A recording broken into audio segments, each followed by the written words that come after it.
Mr. Chen, today we will keep learning power plant and substation electrical equipment. First, let's go through item 4, which is also project 4, the auxiliary power and station power. In this lesson, the learning object, the goal of this lesson is to understand the concept and classification of self-use electricity, master concept and wiring form of open standby and cancel standby of self-use electricity, master the connection and wiring mode of plant or station power supply. So the contents of this lesson, we have 4 parts. The first is concept of self-use electricity and auxiliary power of power plant, and third one is station power of substation, and the fourth is we have a classroom summary of this lesson.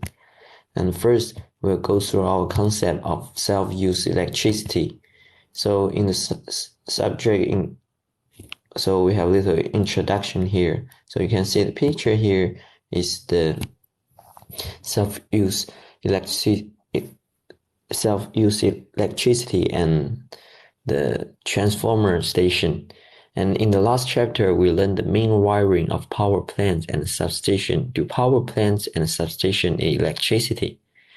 What are the functions of self-use electricity? Well, do power plants and substation get electricity? What are the requirements? How to meet? We'll learn from the following aspects. So the learning content, we have 2. One is definition of self-use electricity, and the second is the type of self-use load.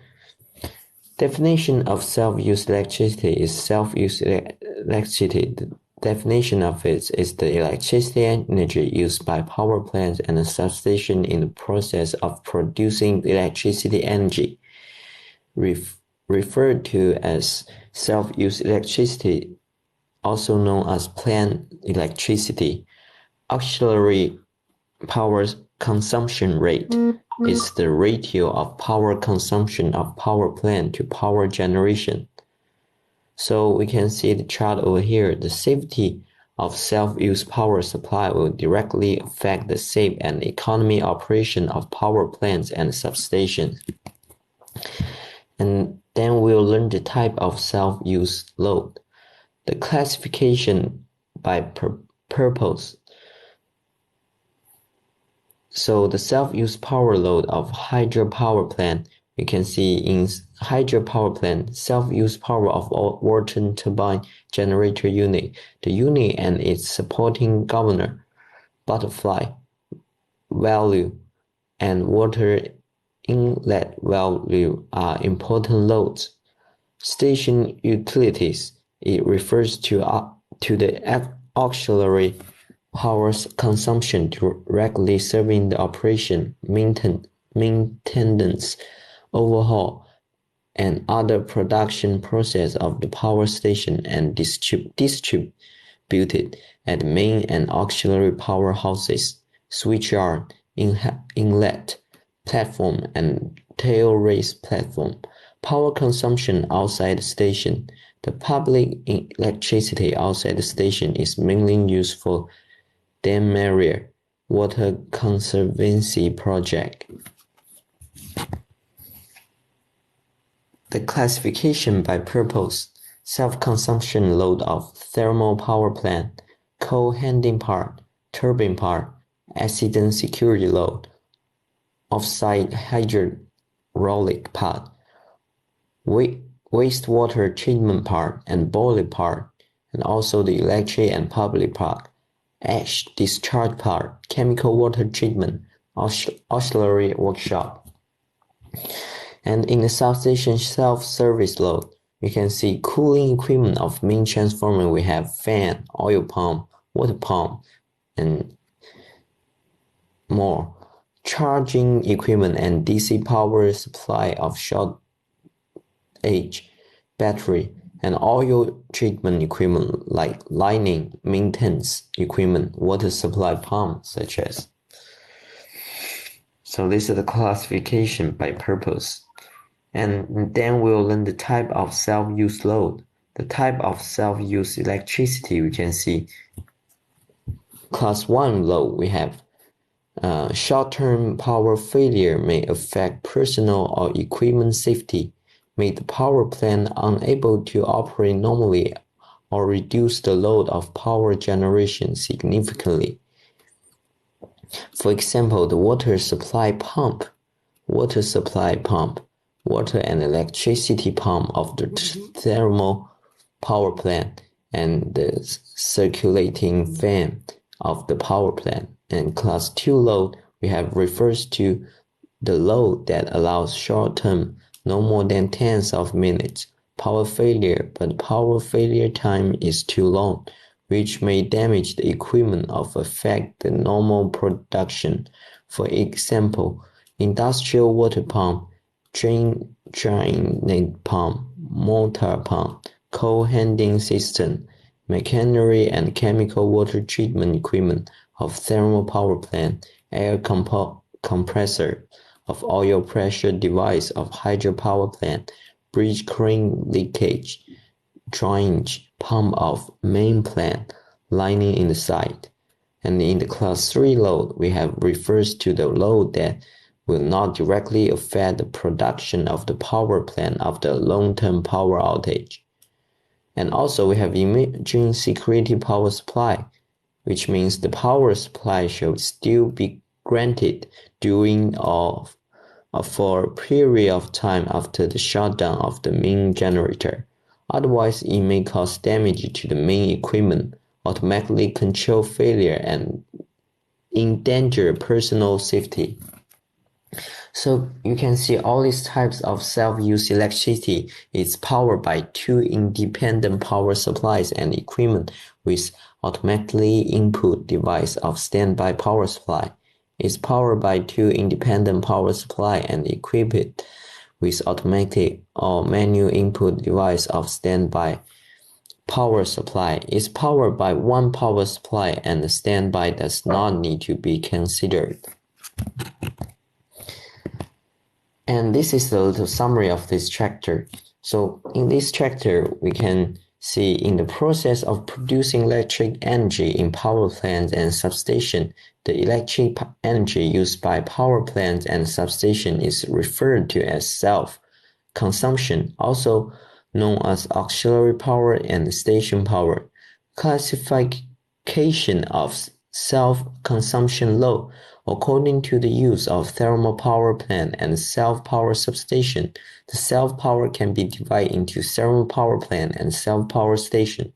According to the importance, it can be divided into classified 1, 2, 3 loads and accident security load. Now here is the homework for you guys you can think about it after the class. So you can see the class 1 load needs two independent power supply and is equipped with automatic input device of standby power supply. It's right or wrong. And also the classified 3 load only needs one power supply and standby. It's true or false.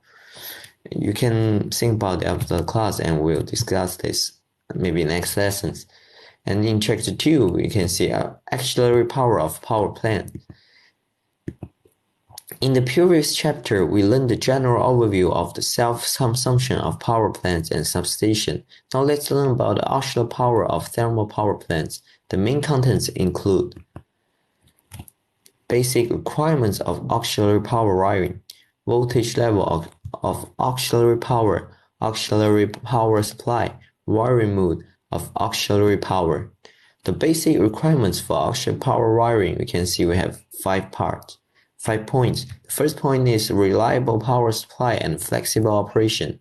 The second is simple and clear wiring, less investment and low operation cost, corresponding power supply of auxiliary power supply. And fourth is integrity of wiring. And the fifth is rationality of auxiliary power wiring during phase construction of power plant. The voltage level of auxiliary power. The voltage level of auxiliary power it is necessary to comprehensively consider the capacity range of motor and auxiliary power supply, auxiliary power supply voltage, it needs to be considered from the aspects of investment, material consumption, and operational cost. According to the particular experience, it can be divided into these three parts. You can read about it. And also, auxiliary power supply is mean auxiliary working power supply. During the normal operation of the power plant, the power supply that supplies power to the auxiliary power load is called the auxiliary working power supply. Generally, the power is supplied by the main generator. When there is generator voltage bus, each section of bus is connected to the auxiliary working power supply, as shown in the graphic A on the right, and also graphic B. It shows when the generator and the main transformer and connected into the unit wiring is led from the low voltage side of the main transformer, as shown in figure B on the right.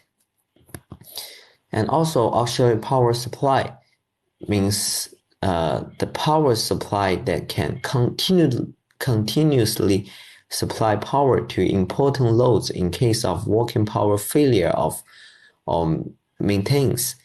There are two modes, bright standby and dark standby. And also, we'll mention the emergency power supply. When the auxiliary power supply disappears completely, in order to ensure safe shutdown under accident state, accident security power supply should be set. Emergency security power supply can be divided into DC and the AC.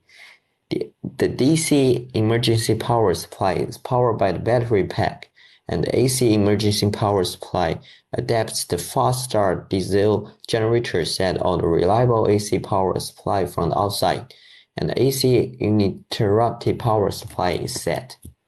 Wiring mode of auxiliary power. Example of auxiliary power consumption in large thermal power plant. The auxiliary power working power supply is connected from the outlet end of the generator and supplied to the auxiliary 6 kV section 1 and section 2 pass through the split winding high voltage auxiliary working transformers 1T and 2T. The auxiliary standby power supply is introduced from the 110 kilovoltage bus and connected to 4 high voltage auxiliary working bus sections through the high voltage auxiliary standby transformer in 3T, forming an open standby for the auxiliary power of 2 units.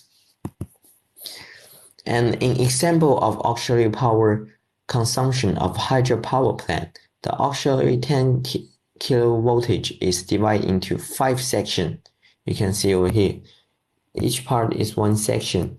The power can still be obtained from the system when the generator is completely stopped. And also, through the cable feeder, one part of 10 kilovoltage is connected to the ship lift and other high voltage loads, and the other part is connected to the low voltage auxiliary transformer. And in this chapter summary is that we have concluded in 3 parts.